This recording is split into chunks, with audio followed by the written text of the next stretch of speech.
Hello students, स्वागत है आपका हमारे चैनल गामा करियर क्लासेस में। दोस्तों आज हम लोग फिजिक्स की सीरीज़ को आगे बढ़ाते हुए आज का सेशन लेकर आए हैं।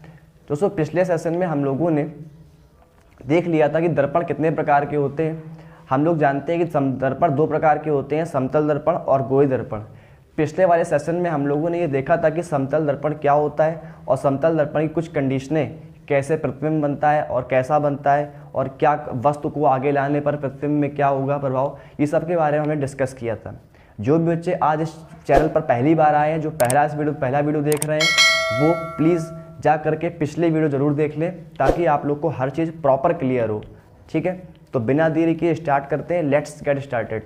ओके, तो दोस्तों कल हम लोग ने समतल दर्पण के बारे में पढ़ लिया था कि समतल दर्पण क्या होता है, कैसे कितने प्रकार, मतलब समतल दर्पण की क्या कंडीशनें होती हैं, सब हम लोगों ने पढ़ लिया था। अगली हेडिंग लगाइए सभी लोग, गोलीय दर्पण। दोस्तों हेडिंग आ जाइए गोलीय दर्पण।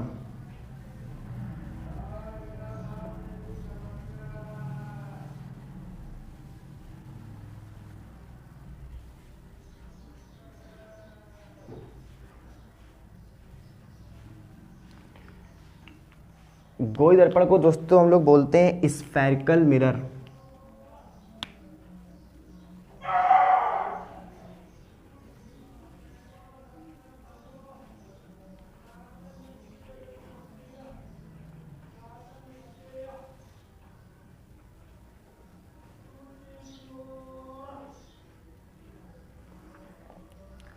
ठीक दोस्तों, तो हेडिंग पड़ जाएगी सही बच्चों की, गोलीय दर्पण यानी कि स्फेरिकल मिरर।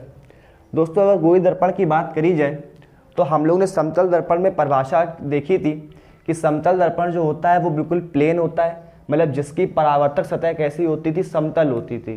ठीक है दोस्तों, तो समतल दर्पण वे दर्पण होते हैं जिनकी परावर्तक सतह क्या होती है, समतल होती है। और गोलीय दर्पण यानी कि स्फेरिकल मिरर ऐसे मिरर होते हैं, ऐसे दर्पण होते हैं जिनकी परावर्तक सतह कैसी होती है, गोलीय होती है। ठीक है दोस्तों, तो सिंपल सी परिभाषा है, सभी लोग अपनी कॉपी में लिखेंगे कि गोलीय दर्पण एक ऐसा दर्पण होता है जिसकी परावर्तक सतह गोलीय होती है या जिसका परावर्तक तल गोलीय होता है। ठीक, सभी लोग अपनी कॉपी में परिभाषा लिखें।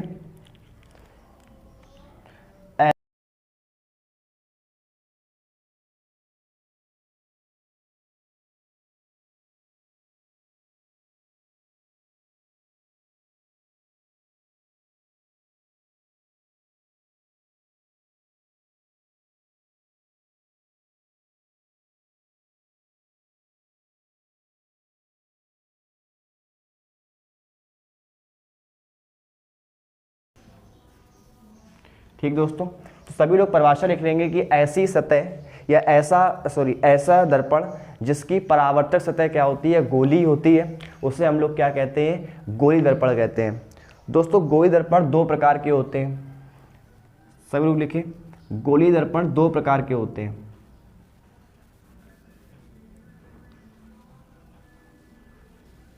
गोलीय दर्पण दो प्रकार के होते हैं। कौन कौन से होते हैं, ध्यान से सुनिएगा। पहला टाइप होता है गोलीय दर्पणों का जिसको हम लोग बोलते हैं अवतल दर्पण।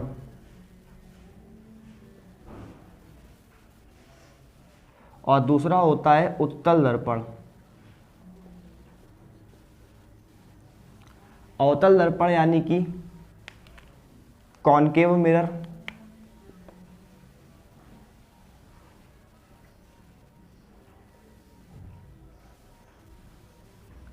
और उत्तल दर्पण यानी कि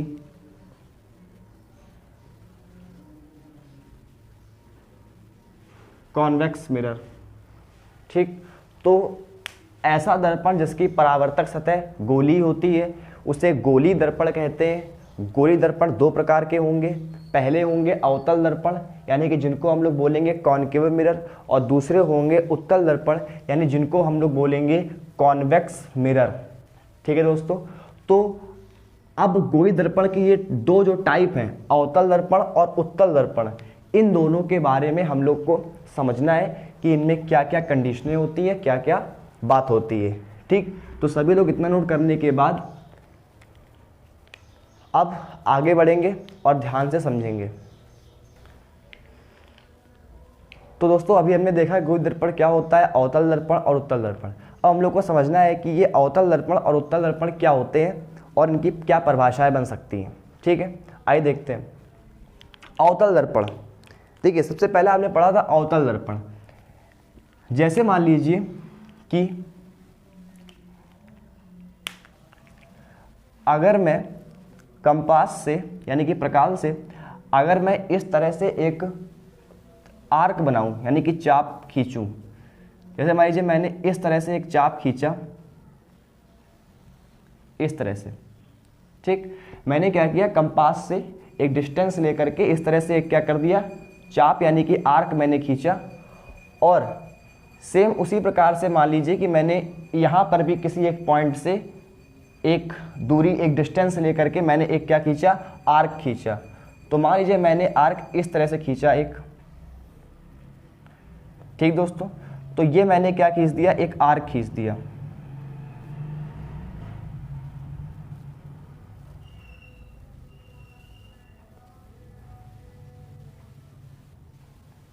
तो दोस्तों मैंने ये आर्क खींच दिए दो, एक मैंने इस तरह से, ये वाला आर्क थोड़ा डिस्टर्ब लग रहा है,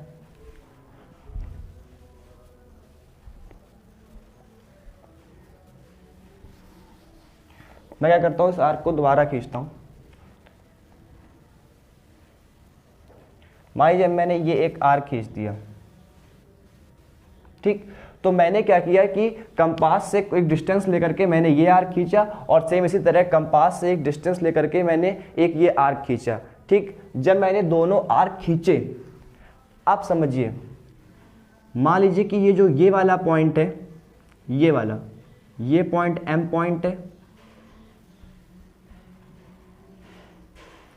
ये वाला जो पॉइंट है वो एक एम पॉइंट है और नीचे वाला जो पॉइंट है वो एन पॉइंट है। सेम इसी प्रकार यहाँ पर भी एक पॉइंट, ये जो ऊपर वाला है ये एम पॉइंट है और नीचे वाला कौन सा पॉइंट है, ये एक एन पॉइंट है। ठीक है दोस्तों, अब जो ये इसका बाहर वाला तल है, अगर मैं इसमें क्या कर दूँ, पॉलिश कर दूँ, मैंने इसमें क्या कर दी, पॉलिश कर दी,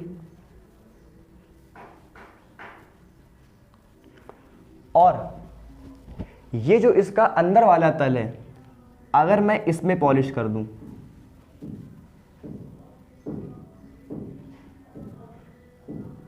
ठीक दोस्तों, अगर मैं इसके अंदर वाले तल में क्या कर दूं, पॉलिश कर दूं, ठीक है, तो दोस्तों क्या होगा कि इसमें और उसमें अंतर क्या है।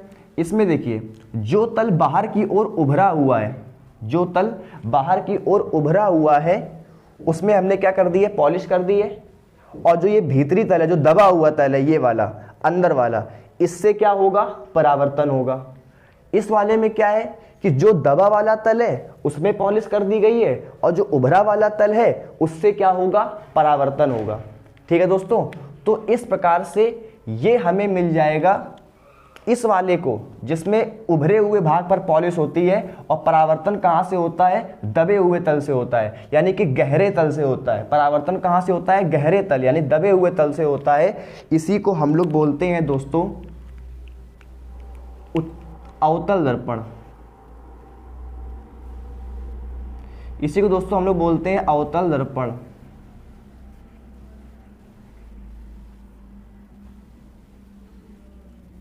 तो ये वाला कौन सा है, अवतल दर्पण, यानी कि कॉनकेव मिरर। ठीक, और ये वाला कौन सा होगा, उत्तल दर्पण, जिसको हम लोग बोलेंगे कॉन्वेक्स मिरर।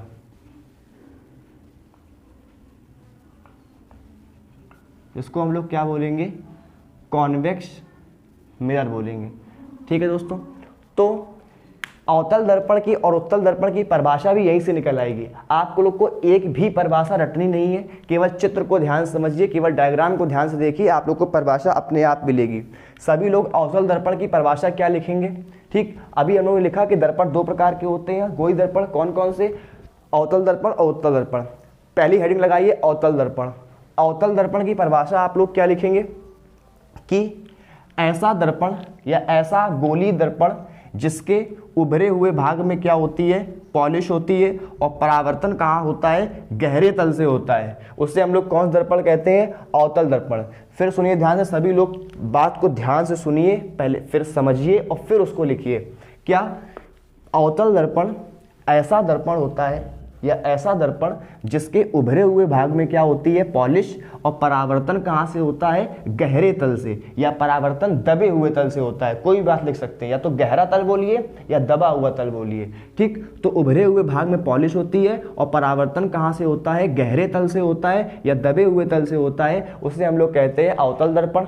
ठीक, दूसरी बात, उत्तल दर्पण क्या होते हैं, ऐसे दर्पण जिनके उभरे हुए भाग क्या होता है, परावर्तक। इसमें उभरे भाग में क्या थी, पॉलिश, और इसमें पॉलिश कहाँ है, दबे हुए तल में, यानी कि गहरे भाग में पॉलिश है। ये दोनों में अंतर है। ठीक, तो इस ऐसा दर्पण जिसके गहरे भाग में क्या होती है, पॉलिश होती है, और परावर्तन कहाँ से होता है, उभरे हुए तल से होता है, उससे हम लोग कौन सा दर्पण कहते हैं दोस्तों, उत्तल दर्पण कहते हैं। ठीक, तो उत्तल दर्पण ऐसे दर्पण होते हैं जिनके दबे हुए भाग में या गहरे भाग में पॉलिश होती है और परावर्तन कहाँ से होता है, उभरे हुए भाग से होता है, उसे हम लोग उत्तल दर्पण कहते हैं, यानी कि कॉन्वेक्स मिरर कहते हैं। अवतल दर्पण फिर सुनिए एक बार। अवतल दर्पण में क्या होता है कि ऐसा दर्पण जिसके उभरे हुए भाग में क्या होगी, पॉलिश होगी, और परावर्तन कहाँ होगा, दबे हुए तल से यानी गहरे तल से होगा, उसको हम लोग कहेंगे अवतल दर्पण। सभी लोग कॉपी में एक एक बात नोट करते रहेंगे। ठीक, पहले ध्यान समझेंगे फिर उसको नोट करेंगे। ठीक है दोस्तों, तो सभी लोग अवतल दर्पण की परिभाषा लिख लें। ठीक, जो परिभाषा एक बार ना सुन पाए वो वीडियो को दोबारा देख, रिवाइंड करके बैक करके फिर से परिभाषा सुने और तब लिखे। ठीक, तो हमने समझा कि अवतल दर्पण की परिभाषाएं क्या होती है। ठीक है, ऐसे दर्पण जिनके उभरे हुए भाग में क्या होगी, पॉलिश होगी, और परावर्तन कहाँ से होगा, दबे हुए तल से यानी कि गहरे तल से, उसको हम लोग बोलेंगे अवतल दर्पण। और जिनके उभरे हुए भाग से क्या होगा, परावर्तन, और पॉलिश कहाँ होगी, गहरे तल में यानी कि दबे तल में, उनको हम लोग क्या बोलेंगे, उत्तल दर्पण यानी कि कॉन्वेक्स मिरर। अवतल यानी कि कॉनकेव, उत्तल यानी कि कॉन्वेक्स। ठीक, अब हम लोग इससे संबंधित कुछ परिभाषाएं जानेंगे। इसमें परिभाषाएं बहुत सारी होती हैं, जैसे कि ध्रुव क्या होता है, मुख्य अक्ष क्या होता है, मुख्य फोकस क्या होता है, वक्रता त्रिज्या, वक्रता केंद्र, ये सब की जानकारी हम लोग को होनी चाहिए। ये सब छोटी छोटी परिभाषाएं हैं, लेकिन यही ऑप्टिक्स का बेस है। अगर ये क्लियर है तो आगे ऑप्टिक्स आपको बड़े अच्छे से समझ में आएगी। ठीक, तो सभी लोग हेडिंग लगाइए कि दर्पण से संबंधित कुछ परिभाषाएं, गोली दर्पण से संबंधित कुछ परिभाषाएं, गोली दर्पण से संबंधित कुछ परिभाषाएं। ठीक है दोस्तों, तो अब सभी लोग ध्यान सुनेंगे। सबसे पहली परिभाषा हम लोग क्या देखेंगे, हम लोग सबसे पहली परिभाषा जो देखेंगे वो देखेंगे ध्रुव।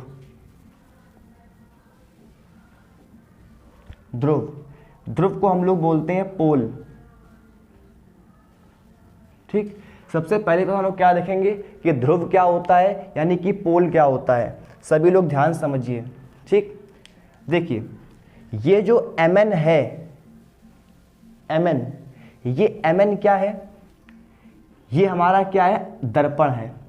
और जो ये mn है इसको हम लोग क्या बोलते क्या है, ध्यान सुनिएगा सभी लोग। जो यहां पर ये mn है, जो यहां पर ये mn है, इसको हम लोग क्या बोलते हैं, इसको हम लोग बोलते हैं परावर्तक तल।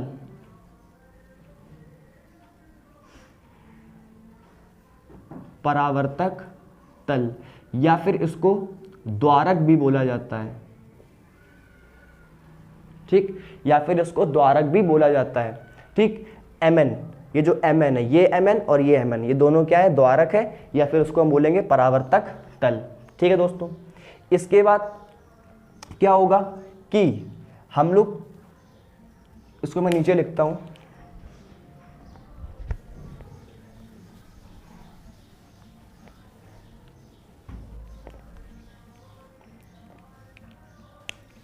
ठीक है। तो हम लोग यहां पर देखेंगे ये कि यहां पे जो mn है वो क्या है, परावर्तक तल है।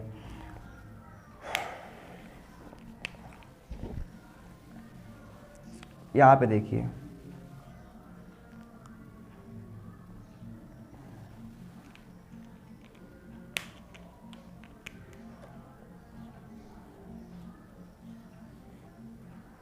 Mn, Mn क्या है? परावर्तक तल।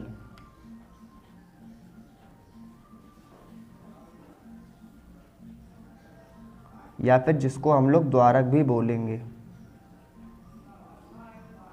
इसके बाद Mn परावर्तक तल जिसको हम लोग द्वारक बोलेंगे। ठीक, दूसरी बात ये, अब हमें समझना है कि ध्रुव क्या होता है। दोस्तों ये जो दर्पण का द्वारक है, यानी कि जो दर्पण का परावर्तक तल है, इसका जो मध्य बिंदु होगा, इसका मध्य बिंदु हमें यहाँ कहीं मिलेगा। ये जो इसका मध्य बिंदु होगा उसी को हम लोग क्या बोलेंगे? ध्रुव। दोस्तों यही क्या होगा? ध्रुव।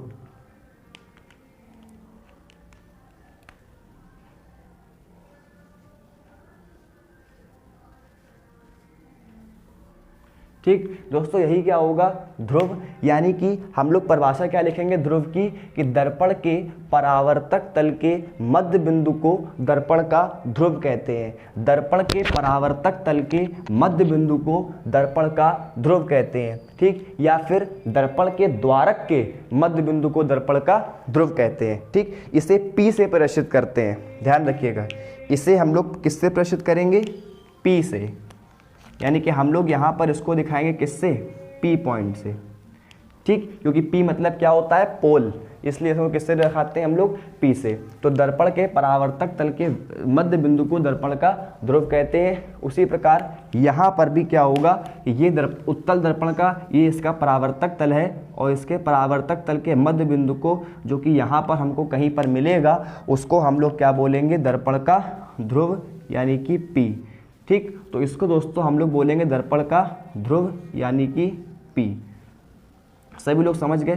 ठीक, तो सभी लोग परिभाषा क्या लिखेंगे? कि दर्पण के परावर्तक तल के मध्य बिंदु को दर्पण का ध्रुव कहते हैं। ठीक, अब ध्यान सुनिए अगली परिभाषा। दोस्तों अगली परिभाषा हम लोग क्या समझ सकते हैं कि जैसे मान लीजिए अगली परिभाषा हम लोग को समझनी है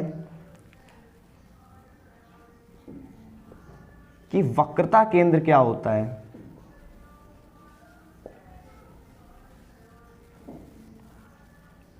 ठीक, वक्रता केंद्र क्या होता है? दोस्तों वक्रता केंद्र को बोलते हैं सेंटर ऑफ कर्वेचर। ठीक है, तो वक्रता केंद्र क्या होता है जरा ध्यान सुनिएगा। वक्रता केंद्र, देखिए जैसे ये हमने एक चाप बनाया था, हमने क्या किया था कि हमने एक कंपास से यानी कि प्रकार से एक दूरी को लेकर के हमने क्या कर दिया था कि एक हमने चाप यानी कि आर्क बनाया था। उसी प्रकार हमने यहाँ पर भी क्या किया था कि सेंटर से एक कोई डिस्टेंस लेकर के हमने क्या बनाया था? आर्क बनाया था। अगर हम इसी आर्क को पूरा कंप्लीट कर दें, कंप्लीट करके एक क्या बन जाएगा? गोला बन जाएगा। एक क्या बन जाएगा? गोला बन जाएगा। यानी कि अगर हम इस पूरे आर्क को कंप्लीट कर दें, यानी कि अगर मैं आपको पूरा गोला सेट करके दिखाऊं तो ये कुछ इस तरह से होगा।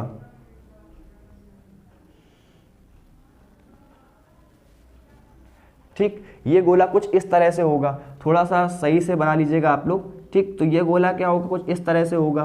तो ये क्या हमें क्या पता चल रहा है कि ये जो हमने दर्पण लिया है ये इसी गोले का एक छोटा सा भाग है, यानी कि इसी गोले से काट करके बनाया गया है। अगर हम यहाँ पर ध्यान दें तो अगर हम इसको मतलब कि पूरा गोला कंप्लीट करें इसका इस तरह से, अगर हम इस तरह से इसका पूरा गोला कंप्लीट करें तो हमें क्या दिखाई देगा कि ये जो दर्पण है, ये जो उत्तल दर्पण है, ये भी इस पूरे गोले से इतने भाग को यानी कि यहाँ से लेकर के यहाँ तक के भाग को काट कर बनाया गया है। यानी कि इस पूरे गोले के यहाँ से लेकर के यहाँ तक के भाग को क्या किया गया है? काट करके बनाया गया है। यानी कि अगर ये एक पूरा गोला है, अगर मैं इस पूरे गोले को बनाऊं तो मुझे इसका कोई ना कोई सेंटर भी मिलेगा जिससे मैंने ये डिस्टेंस लेकर के आर्क बनाया होगा। ठीक, तो ये जो हमको इसका सेंटर मिलेगा इसी को हम लोग दोस्तों बोलते हैं क्या? वक्रता केंद्र। तो दोस्तों हमको जो ये सेंटर मिलेगा यहाँ पर, इसी को हम लोग क्या बोलते हैं दोस्तों? वक्रता केंद्र। और वक्रता केंद्र को लिखते हैं किससे? C से।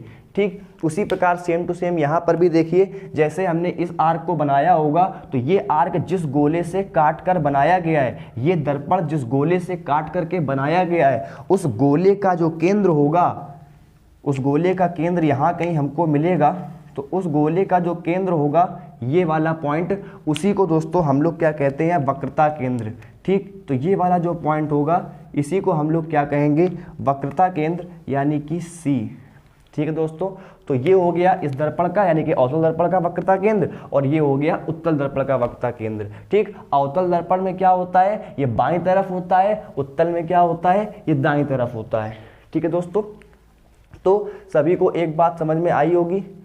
तो हम लोग वक्रता केंद्र की परिभाषा क्या लिखेंगे कि वक्रता केंद्र उस गोले का केंद्र या दर्पण जिस गोले का भाग होता है, दर्पण जिस गोले का एक भाग होता है उस गोले के केंद्र को दर्पण का वक्रता केंद्र कहते हैं। दर्पण हमारा जिस गोले का एक भाग होता है उस गोले के केंद्र को दर्पण का वक्रता केंद्र कहते हैं। सभी लोग लिखो अपनी कॉपी में, दर्पण जिस गोले का एक भाग होता है उस गोले के केंद्र को वक्रता केंद्र कहते हैं। सेम यहाँ पर भी दर्पण जिस गोले का भाग होता है उस गोले के केंद्र को वक्रता केंद्र कहते हैं। ठीक, सभी लोग वक्रता केंद्र की परिभाषा लिखिए। दर्पण जिस गोले का एक भाग होता है उस गोले के केंद्र को दर्पण का वक्रता केंद्र कहते हैं।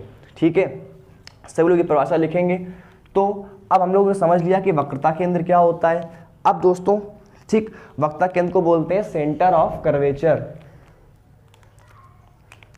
अब हम लोग अगली परिभाषा देखेंगे कि वक्रता त्रिज्या क्या होती है।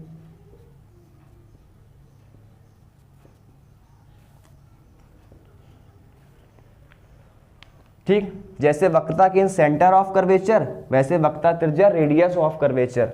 ठीक, तो वक्रता त्रिज्या क्या होती है दोस्तों, ध्यान समझिए।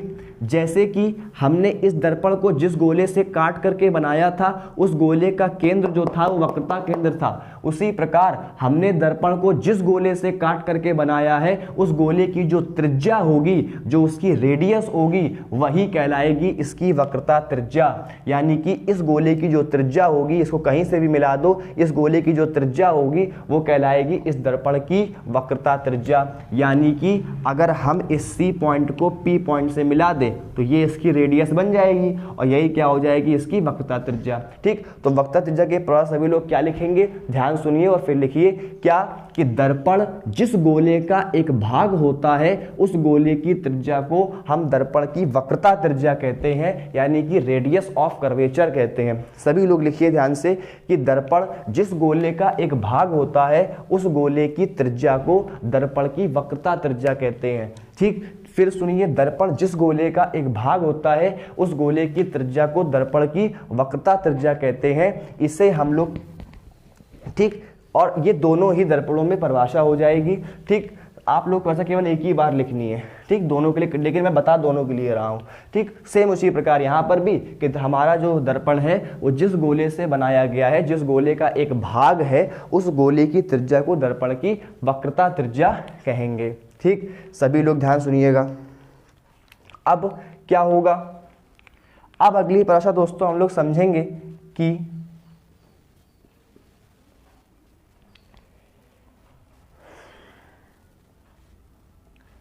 वक्रता केंद्र, वक्रता त्रिज्या और ध्रुव हम लोग ने क्या कर लिया है, समझ लिया है। अगली परिभाषा दोस्तों आती है मुख्य अक्ष।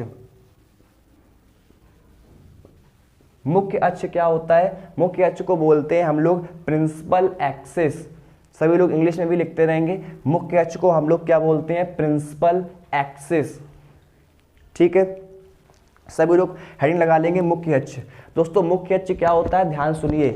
मुख्य अक्ष में हम लोग क्या जानते हैं कि देखिए मुख्य अक्ष क्या है, ये हम लोग का वक्रता केंद्र और ये क्या है, ध्रुव है। उसी प्रकार ये हम लोग का वक्रता केंद्र और ये क्या है, ध्रुव है। अगर हम लोग वक्रता केंद्र को ध्रुव से मिला दें, अगर हम लोग वक्रता केंद्र को ध्रुव से मिलाती हुई एक रेखा खींचें, ध्यान समझिएगा, अगर मान लीजिए हम लोग एक रेखा इस प्रकार खींचें जो कि वक्रता केंद्र को ध्रुव से मिलाती हुई चली जाए, यानी कि जो कि वक्रता केंद्र को ध्रुव से मिलाती हुई चली जाए।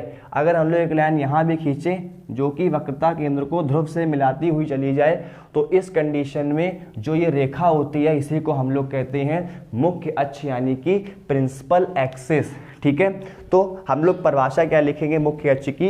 वक्रता केंद्र को ध्रुव से मिलाने वाली रेखा को हम लोग क्या कहते हैं? दर्पण का मुख्य अक्ष कहते हैं। सभी लोग लिखो अपनी कॉपी में, दर्पण के ध्रुव और वक्रता केंद्र को मिलाने वाली रेखा को दर्पण का मुख्य अक्ष यानी कि प्रिंसिपल एक्सिस कहते हैं। सभी लोग ध्यान से लिखिए फिर से कि दर्पण के ध्रुव और वक्रता केंद्र को मिलाने वाली रेखा को दर्पण का मुख्य अक्ष कहते हैं। ठीक, सभी लोग को बात समझ में आ गई होगी कि दर्पण का जो ध्रुव होगा और दर्पण का जो वक्रता केंद्र होगा, अगर हम उन दोनों को मिलाते हुए एक रेखा खींचें तो उस कंडीशन में हम लोग को क्या मिल जाएगा?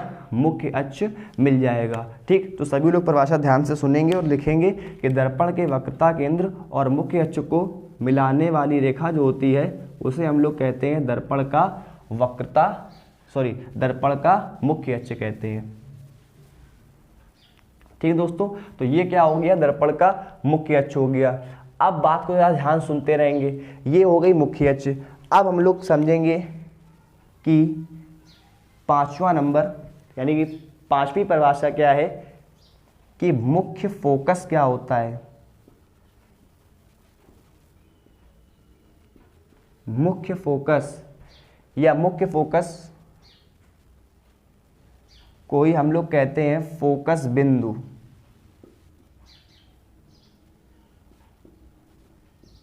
ठीक, तो सभी लोग हेडिंग लगाइए फोकस बिंदु या मुख्य फोकस।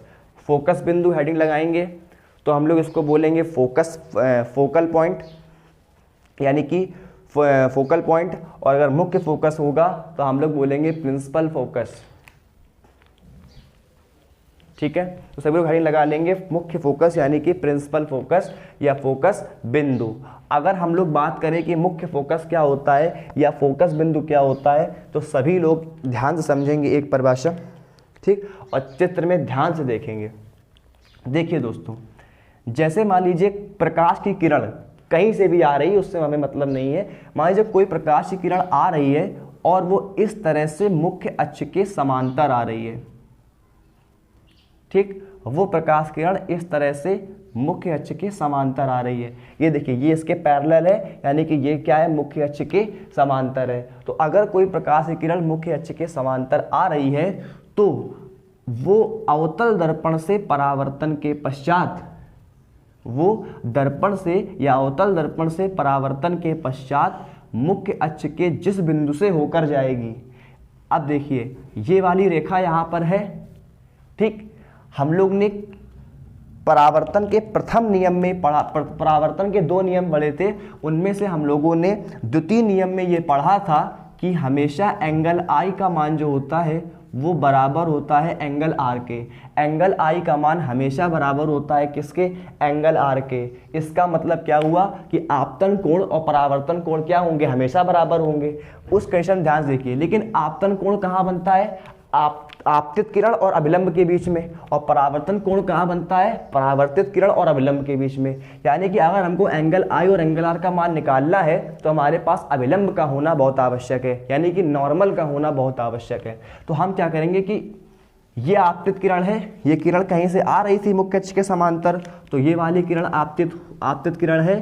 अब ये आपतित जहां पर आपतित हुई है, जिस पॉइंट पर ये आपतित हुई है, उस पॉइंट पर हम लोग को अभिलंब खींचना होगा। क्या खींचना होगा? अभिलंब खींचना होगा। और दोस्तों, सर्किल में एक खास बात होती है, मैं आपको यहाँ पर समझाता हूँ छोटी सी बात, कि सर्किल में एक खास बात होती है कि अगर हम इसके सेंटर को कहीं से भी मिला दें, ये पूरी जो इसकी परिधि है इसके किसी भी पॉइंट से मिला दें, तो वहाँ पर एंगल हमेशा कितना बनता है? 90 डिग्री एंगल हमेशा क्या होता है? बनता है। ठीक, सभी लोग ध्यान समझेंगे कि सर्किल में एक खास बात क्या होती है, हम लोग को मैथ में पढ़ाया भी जाता है कि अगर हम लोग किसी सर्किल के सेंटर से उसकी परिधि के किसी भी बिंदु को मिला दें, कहीं पर भी मिला दें, तो हमेशा एंगल कितना बनेगा? 90 डिग्री का एंगल बनेगा। और हम लोग को अभिलंब के लिए कितना एंगल चाहिए होता है? 90 डिग्री, क्योंकि अभिलंब क्या होता है कि इस सतह पर अगर वो लंबवत एक रेखा खींच दें तो वो अभिलंब हो जाएगा। तो हम लोग को यहाँ पर क्या मिल जाएगा? अभिलंब। यानी कि हम एक बात क्या समझे कि अगर हमको दर्पण के किसी भी बिंदु पर अभिलंब खींचना है, अगर हमको दर्पण के किसी भी बिंदु पर अभिलंब खींचना है तो एक सिंपल सा तरीका ये है कि आप जिस बिंदु पर अभिलंब खींचना चाहते हैं उसको आप केंद्र से क्या कर दें, मिला दें, उसको आप सेंटर से क्या कर दें, मिला दें, वहां पर क्या हो जाएगा, अभिलंब हो जाएगा। तो अगर मुझे मान लीजिए ये आपतित किरण यहां पर आके आपतित हुई है और मुझे यहां पर अगर अभिलंब खींचना है तो मैं एक काम सिंपल सा क्या करूंगा कि मैं इसके सेंटर को इस वाली लाइन से मिला दूंगा। तो दोस्तों ये क्या हो जाएगा, अभिलंब हो जाएगा। और ये कौन सी किरण आ रही थी, आपतित किरण। तो आपतित किरण और अभिलंब के बीच में जो ये एंगल बन जाएगा, जो ये एंगल बन जाएगा दोस्तों, यही वाला एंगल क्या हो जाएगा, आई। ठीक दोस्तों, यही वाला एंगल क्या हो जाएगा, आई। और हम लोग जानते हैं कि जब किरण आई एंगल पे आ रही है तो जिस एंगल पे वो परावर्तित होगी, यानी कि जो एंगल आर का मान होगा वो इसके बराबर होगा। इसलिए क्या होगी कि ये रेखा कुछ इस तरह से निकल जाएगी, यहाँ पर कहीं काटेगी। ठीक, और ये वाला एंगल जो होगा वो कितना होगा, एंगल आर होगा। और ये दोनों एंगल आपस में कैसे होंगे, इक्वल होंगे। ठीक, तो दोस्तों ये किरण जब परावर्तित हुई तो परावर्तन होने के बाद इसने मुख्य अक्ष को जिस बिंदु पर काटा, ये मुख्य अक्ष से जिस बिंदु पर जाकर मिली, उसी को दोस्तों हम लोग क्या बोलते हैं, मुख्य फोकस, यानी कि फोकस बिंदु बोलते हैं। इसको किससे लिखते हैं, कैपिटल एफ से लिखते हैं। ठीक, तो सभी लोग परिभाषा क्या समझे, हम लोग ने क्या समझा कि एक आपतित किरण आई और वो दर्पण किसी पॉइंट पर टकराई और उसका परावर्तन हुआ। हमने क्या किया, अभिलंब खींचा। अभिलंब खींचने के लिए आप क्या करेंगे, जिस बिंदु पर अभिलंब खींचना है आपको उस बिंदु को आप सेंटर से मिला देंगे, अभिलंब चला गया। अगर अभिलंब खींच गया तो अभिलंब खींचने के बाद वो किरण क्या होगी, जितना एंगल पे आई उतना ही एंगल पे क्या हो जाएगी, परावर्तित हो जाएगी। तो मुख्य अक्ष के जिस बिंदु पर जाकर के मिलेगी वही कहलाएगा मुख्य फोकस, यानी कि फोकस बिंदु। तो इसकी परिभाषा क्या बनेगी, इसकी परिभाषा ये बनेगी कि मुख्य अक्ष के समांतर आने वाली किरणें दर्पण से परावर्तन के पश्चात मुख्य अक्ष के जिस बिंदु पर मिलती हैं उसको हम लोग क्या कहते हैं, दर्पण का मुख्य फोकस कहते हैं। ठीक, अभी रुकिए, परिभाषा मत लिखिए, पहले एक बात और समझिए। यहां पर मान लीजिए कि यहाँ मान लीजिए कि एक रेखा मैंने और दिखाता हूँ आपको कि एक रेखा मान लीजिए इस तरह से आई, ठीक, और वो दर्पण पर इस तरह से क्या हुई, यहाँ पर आके टकराई। अब वो क्या होगा, अब उसका परावर्तन होगा। परावर्तन होगा कैसे, हमें यहाँ पर एंगल पता करना होगा। एंगल पता करने के लिए हम क्या खींचेंगे, अभिलंब। अभिलंब खींचने के लिए क्या करेंगे, हम लोग सेंटर से इस पॉइंट को मिला देंगे। तो ये क्या हो गया, हमारा अभिलंब। अब जितने एंगल पर ये किरण आई होगी, यानी कि जो हमको ये वाला एंगल मिलेगा आई, वो किरण उतने ही एंगल पर क्या हो जाएगी, चली जाएगी। यानी कि ये किरण जो होगी वो कुछ इस तरह से क्या हो जाएगी, चली जाएगी। और ये वाला एंगल क्या हो जाएगा, एंगल आर हो जाएगा। ये वाला एंगल क्या हो जाएगा, एंगल आर हो जाएगा। और दोनों एंगल आपस में कैसे होंगे, बराबर। और ये किरणें दोनों कहाँ मिल रही हैं, मुख्य फोकस पे।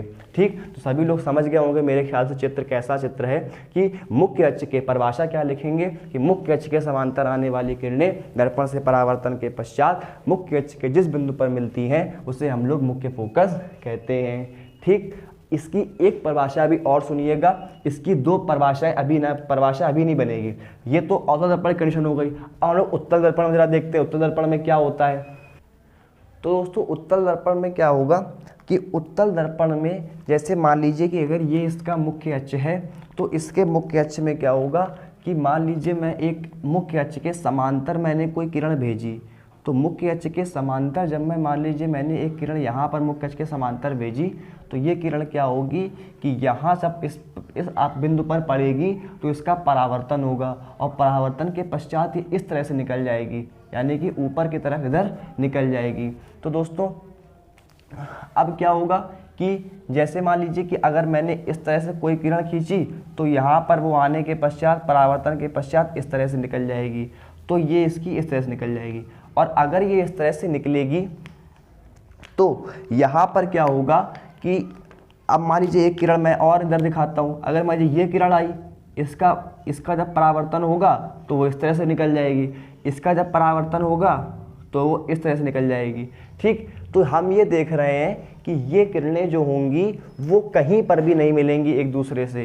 क्यों? क्योंकि ये किरण इधर इधर चली जाएगी और ये इधर और इधर चली जाएगी, ये किरणें कहीं पर एक दूसरे से नहीं मिलेंगी। और दोस्तों हमने आपको बताया था कि जब किरणें स्वयं नहीं मिलती हैं, जब किरणें स्वयं नहीं मिलती हैं और हमको उन्हें मिलाना पड़े, और हमको उन्हें क्या करना पड़े, मिलाना पड़े, तो उस कंडीशन में कौन सा प्रतिबिंब बनेगा, आभासी प्रतिबिंब। यानी किरणें मिलेंगी नहीं, मिलती हुई प्रतीत होंगी। ठीक है, तो हम लोग क्या करेंगे कि इन सभी किरणों को एक तरह से मिलाते हैं। अगर हम इन किरणों को पीछे की तरफ बढ़ाएं, ठीक, अगर हम इन किरणों को क्या करें कि पीछे की तरफ बढ़ाएं,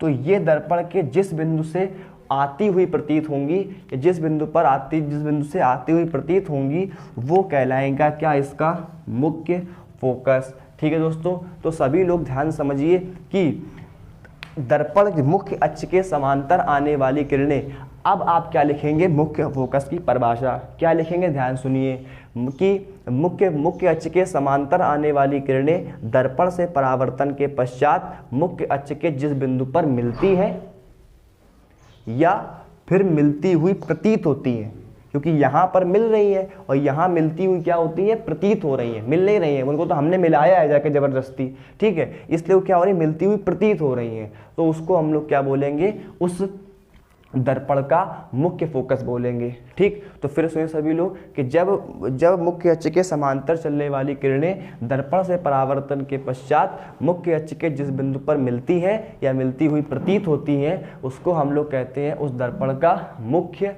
फोकस। उसको हम लोग क्या बोलेंगे, दर्पण का मुख्य फोकस बोलेंगे। ठीक, तो दोस्तों अब अगली परिभाषा आएगी कि फोकस दूरी क्या होगी। फोकस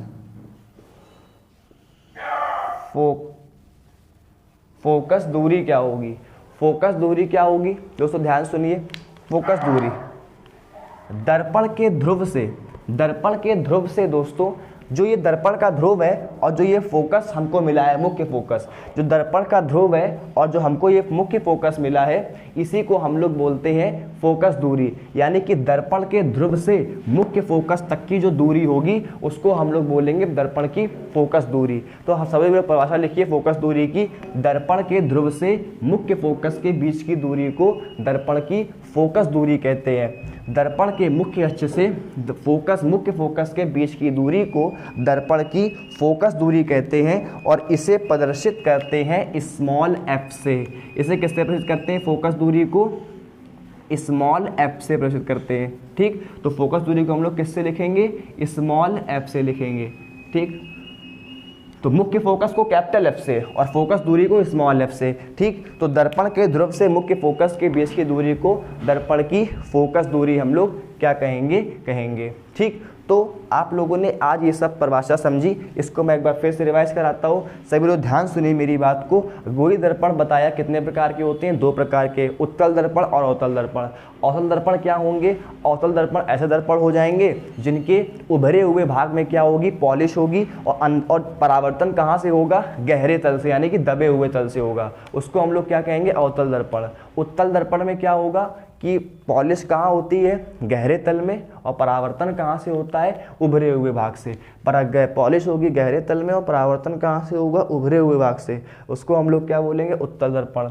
इसके बाद कि इस ध्रुव क्या होता है, तो दर्पण का जो ये द्वारक है mn, दर्पण का जो द्वारक है, इसका जो मध्य बिंदु होगा उसको हम लोग ध्रुव बोलेंगे। तो दर्पण के द्वारक के या दर्पण के परावर्तक तल के मध्य बिंदु को दर्पण का ध्रुव बोलते हैं। वक्रता केंद्र क्या होता है, हमारा दर्पण जो होगा वो जिस गोले का एक भाग होगा, दर्पण जिस गोले का एक भाग होगा उसका केंद्र जो होगा वो वक्रता केंद्र होगा। दर्पण जिस गोले का एक भाग होगा उसका जो केंद्र होगा वो क्या होगा, वक्रता केंद्र होगा। ठीक, इसके बाद दर्पण की वक्रता त्रिज्या क्या होती है कि दर्पण जिस गोले का एक भाग होता है उसकी त्रिज्या जो होती है, उस गोले की त्रिज्या, वो कहलाती है दर्पण की वक्रता त्रिज्या। ठीक, इसके बाद आता है आपका पॉइंट, मुख्य अक्ष क्या होता है, तो वक्रता केंद्र और ध्रुव को मिलाने वाली जो रेखा होगी उसको हम लोग कहेंगे दर्पण का मुख्य अक्ष। वक्रता केंद्र और ध्रुव को मिलाने वाली रेखा दर्पण का मुख्य अक्ष कहलाती है। ठीक है दोस्तों, आप लोग कि क्या करेंगे, तो सब ध्यान सुनेंगे। मुख्य फोकस क्या होता है, मुख्य फोकस क्या होता है, दोनों में समझिए मुख्य फोकस क्या है कि मुख्य अक्ष के समांतर आने वाली किरणें परावर्तन के पश्चात मुख्य अक्ष के जिस बिंदु से होकर जाती हैं या जाती हुई प्रतीत होती हैं, मुख्य फोकस के जिस बिंदु पर मिलती हैं या मिलती हुई प्रतीत होती हैं, उसे हम लोग कहते हैं दर्पण का मुख्य फोकस। फिर सुनिए, दर्पण के मुख्य अक्ष के समांतर चलने वाली किरणें दर्पण से परावर्तन के पश्चात मुख्य अक्ष के जिस बिंदु पर मिलती है या मिलती हुई प्रतीत होती है, उसे हम लोग कहते हैं दर्पण का मुख्य फोकस। ठीक, और फोकस दूरी क्या हो जाएगी, ये जो हमें फोकस मिला है मुख्य फोकस, इसकी ध्रुव से जो दूरी होगी वो कहलाएगी फोकस दूरी। दर्पण के ध्रुव से मुख्य फोकस तक की जो दूरी होती है उसको हम लोग कहते हैं दर्पण की फोकस दूरी कहते हैं। ठीक है, तो सभी लोग क्या करेंगे कि इन परिभाषाओं को एक बार ज़रूर रिवाइज कर लेंगे और इन दोनों फिगर को भी क्या कर लेंगे, बना लेंगे। ये मैंने अवतल दर्पण के लिए समझाया और ये मैंने उत्तल दर्पण के लिए समझाया कि फोकस कहाँ होता है, वक्रता केंद्र कहाँ होता है, ध्रुव कहाँ होता है, इन दोनों की परिभाषाएं क्या होती हैं, ये सब आपने समझा। दोस्तों इसके आगे की क्लास अब कल कंटिन्यू करेंगे। सभी लोग जितना भी पढ़ते रहें उसको एक बार रिवाइज करते रहें और प्रॉपर नोट्स जरूर बनाते रहें। ठीक, और जो लोग पहली बार चैनल में आए उस चैनल को सब्सक्राइब जरूर कर लें ताकि आप लोग को डेली क्लास के तौर पर नोटिफिकेशन मिलता रहे और आपकी एक भी क्लास मिस ना हो। ठीक है, थैंक यू दोस्तों।